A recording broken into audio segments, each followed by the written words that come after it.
ప్రతి గ్రామానికి వాడవాడకి ఇంటింటికి తీసుకువెళ్ళేటువంటి కార్యక్రమాన్ని చేపట్టాలని చెప్పి నేను హృదయపూర్వకంగా అందరికీ విజ్ఞప్తి చేస్తా ఉన్నాను. పెద్దలు ఇప్పుడే మాట్లాడినట్టుగా గత 10 సంవత్సరాలు లక్షలాది మంది కాంగ్రెస్ కార్యకర్తలు నాయకులు ఆనాటి టీఆర్ఎస్ బీఆర్ఎస్ ప్రభుత్వానికి వ్యతిరేకంగా పోరాటం చేసి అనేక పోలీస్ కేసులు ఉన్నప్పటికీ, అనేక రకాలైనటువంటి నిర్బంధాలు ఉన్నప్పటికీ, అనేక రకాలైనటువంటి అవమానాలు గురి చేస్తున్నప్పటికి కూడా అచంచలమైనటువంటి దీక్షతో కాంగ్రెస్ జెండాని భుజానేసుకొని ఈ పార్టీని అధికారంలో తీసుకొచ్చిన మీ అందరికి కూడా మరొక్కసారి నా హృదయపూర్వకమైనటువంటి ధన్యవాదాలు, కృతజ్ఞతలు తెలియజేయటమే కాకుండా మీరందరూ ఇంటింటికి వెళ్ళి కాంగ్రెస్ పార్టీకి ఓటు వేయమని, ఓటు వేసేటువంటి ప్రక్రియలో కాంగ్రెస్ పార్టీ ద్వారా మనం ఇచ్చినటువంటి 6 గ్యారంటీలు ఇతర హామీల గురించి కూడా వాళ్ళందరికీ చెప్పి మీరంతా ఓట్లు అడిగి మనందరినీ గెలిపించారు. గెలిపించి ఓట్లు అడిగినటువంటి మీ అందరు తల ఎత్తుకొని తిరిగేటట్టుగా కాంగ్రెస్ పార్టీ అధికారంలోకి వచ్చిన మరుక్షణం నుంచే ఈ రాష్ట్రంలో మహిళలందరినీ లక్ష్మిలుగా, మహాలక్ష్మిలాగా గౌరవించడానికి ఉచిత బస్సు రవాణా సౌకర్యాన్ని ఏర్పాటు చేయడమే కాకుండా ప్రతి నెల దాదాపు 400 కోట్ల రూపాయలు రాష్ట్ర ప్రభుత్వం ఆర్టీసీకి కేటాయిస్తూ ఉంది, నిధులు చెల్లిస్తూ ఉంది. 200 లోపల ఉన్నటువంటి 0 బిల్లులు ఇస్తుంది. కరెంటుకు సంబంధించి 500 రూపాయలకే గ్యాస్ సిలిండర్లు ఇస్తూ ఉంది. రేపు రాబోయే రోజుల్లో ప్రతి శాసనసభ నియోజకవర్గంలో 3500 ఇళ్లకు తగ్గకుండా దాదాపు 4.5 లక్షల నుంచి 5 లక్షల వరకు ఇందిరమ్మ ఇళ్లు ఒక్కొక్క ఇంటికి 5 లక్షల లెక్క ఇవ్వబోతా ఉంది.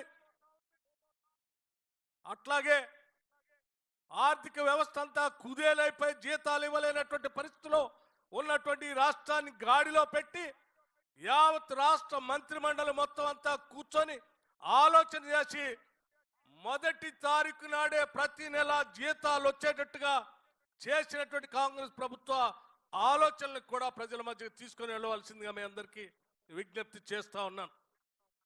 అంతేకాదు ఈ రాష్ట్ర చరిత్రలోనే కాదు, దేశ చరిత్రలో కూడా కేవలం 15 రోజుల్లో 18,000 కోట్ల రూపాయల్ని రైతు రుణమాఫీ పేరు మీద ఒకటేసారి 18,000 కోట్ల రూపాయలని కేవలం 15 రోజుల్లో ఇచ్చిన రాష్ట్రం ఈ దేశ చరిత్రలో ఎక్కడా లేదు.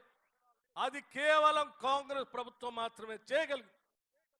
ఇంత గొప్పటి ఉన్నతమైనటువంటి ఆలోచన అమలు చేస్తూ ముందుకు పోతున్నటువంటి ఈ ప్రభుత్వం యొక్క లక్ష్యాల్ని ప్రజల దగ్గర తీసుకొని వెళ్ళి మనం చేసినటువంటి కార్యక్రమాల్ని ప్రజల మధ్య కూడా తీసుకెళ్లే కార్యక్రమాన్ని కూడా మహేష్ కుమార్ గౌడ్ గారు వారి టీంతో కింది స్థాయి వరకు పార్టీ నిర్ణయాల్ని ప్రజల మధ్యకి తీసుకెళ్లేటట్టుగా చేయాలని చెప్పి నేను మనస్ఫూర్తిగా వారిని కోరుతా ఉన్నాను.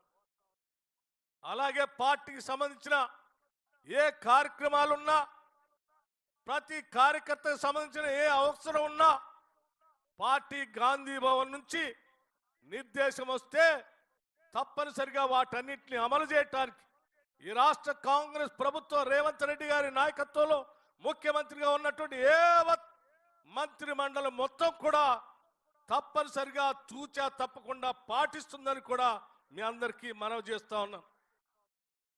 మిత్రులారా, మీరు ఆలోచన చేయండి.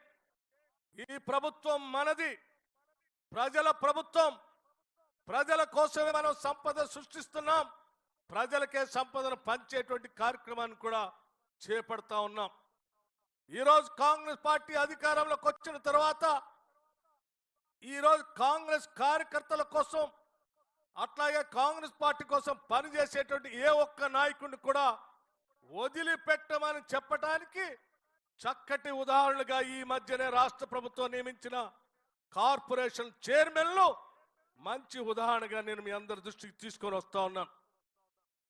కేవలం పార్టీ అధ్యక్షుడే కాదు, అనుబంధ సంఘాల్లో పనిచేసినటువంటి అధ్యక్షులకు కూడా కాంగ్రెస్ పార్టీ గౌరవిస్తుంది, సగౌరవంగా వాళ్ళకి పదవులు కట్టబెడుతుందని చెప్పడానికి ఉదాహరణగా యువజన కాంగ్రెస్ కమిటీ అధ్యక్షుడికి స్పోర్ట్స్ చైర్మన్ ఇచ్చాం. ఎన్ఎస్సీ అధ్యక్షుడిగా పనిచేసిన అతనికి ఎమ్మెల్సీ పదవి ఇచ్చింది పార్టీ. అట్లాగే ఎస్సీ డిపార్ట్మెంట్ అధ్యక్షుడిగా పనిచేసిన అతనికి ఎస్సీ కార్పొరేషన్ చైర్మన్ ఇచ్చింది. బీసీసీఎల్ అధ్యక్షుడికి ఒక చైర్మన్ ఇచ్చింది. మైనార్టీ కాంగ్రెస్ అధ్యక్షుడికి కావాల్సిన విధంగా 2-3 చైర్మన్ల పదవులు ఇచ్చింది. మహిళా కాంగ్రెస్ లో పనిచేసినటువంటి వాళ్ళకి ఒక మహిళా కమిషన్ చైర్మన్ గా కూడా నియమించింది. కిసాన్ సెల్ అధ్యక్షుడిగా పనిచేసిన నాయకుడికి సీడ్స్ కార్పొరేషన్ చైర్మన్ గా నియమించింది. అనేక సంవత్సరాలు కాంగ్రెస్ పార్టీలో సేవ చేసినటువంటి కోదండ రెడ్డి గారిని అగ్రికల్చర్ కమిషన్ చైర్మన్ గా నియమించింది. ఇలా నేను చెప్పుకుంటూ పోతే అనేక ఉదాహరణలు చేసిన ప్రతి కార్పొరేషన్ చైర్మన్, ప్రతి పదవి కూడా కాంగ్రెస్ పార్టీలో అనాదిగా పనిచేసినటువంటి వాళ్ళకే ఈ ప్రభుత్వం తక్షణంగా వాళ్ళకి గౌరవించి పదవులు ఇచ్చింది. రేపు పొద్దున భవిష్యత్తులో కూడా కాంగ్రెస్ పార్టీలో పనిచేసినటువంటి కార్యకర్తలకి, నాయకుల్ని సముచితంగా గౌరవిస్తుందని మీ అందరికీ మనవి చేస్తూ, ఈరోజు ఎన్ఎస్ఏ నుంచి, యూత్ కాంగ్రెస్ నుంచి మెయిన్ కాంగ్రెస్ వరకు పనిచేసినటువంటి కార్యకర్తలకి, నాయకులకి మనం శ్రద్ధగా పనిచేస్తే రాష్ట్ర కాంగ్రెస్ కమిటీ అధ్యక్ష పదవి కూడా వస్తుందని చెప్పి మహేష్ కుమార్ గౌడ్ గారిని అధ్యక్ష పదవి ద్వారా నియమించడం ద్వారా కాంగ్రెస్ పార్టీ చేసి చూపించింది. ప్రతి కార్యకర్త, నాయకుడు కూడా నేను ఒకటే విజ్ఞప్తి చేస్తా ఉన్నాను. నిబద్ధతతో పనిచేద్దాం, ప్రజలకు అంకిత భావంతో పనిచేద్దాం. ఈ ప్రభుత్వం మనది మనది మనది అని చెప్పి ప్రజలకు చెప్పి చేసే కార్యక్రమాలు ప్రజల మధ్యకి తీసుకొని వెళదామని చెప్పి మీ అందరికీ సవినయంగా మనవి చేస్తూ నేను మరొక్కసారి మహేష్ కుమార్ గౌడ్ గారిని అభినందిస్తూ సెలవు తీసుకుంటున్నాను. జై హింద్, జై కాంగ్రెస్.